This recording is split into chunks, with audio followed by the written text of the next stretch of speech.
I have been thinking a lot about this. In every election, politicians tend to say this is the most important election of your lifetime. Sometimes political pundits like me say stuff like that too. And in this case, I think it's actually right. I think you have a Republican Party that is far more conservative. You even have, let me put it differently.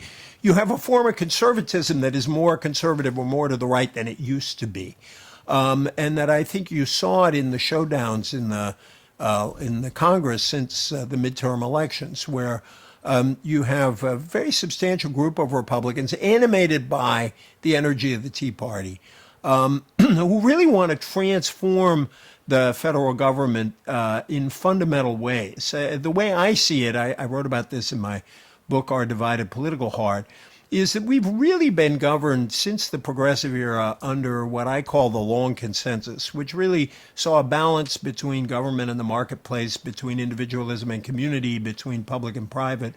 And I think more so than ever, you have conservatism committed to a very strong, I would argue, radical sense of individualism, and a much greater commitment to reducing government's role in the economy than Republicans held even through the Reagan and Bush years.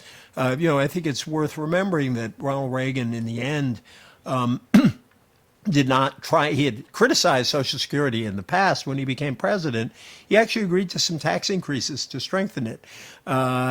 He talked critically. He was a fierce opponent of Medicare back in the 60s, but he ended up living with Medicare, and Medicare grew under Reagan as it's grown under all presidents, for a lot of reasons having nothing to do with politics. George W. Bush, talked a lot about a compassionate conservatism, and he did cut taxes steeply, but he also presided over No Child Left Behind, which was a really strong use of federal power to reform the schools, and he added a prescription drug benefit to Medicare.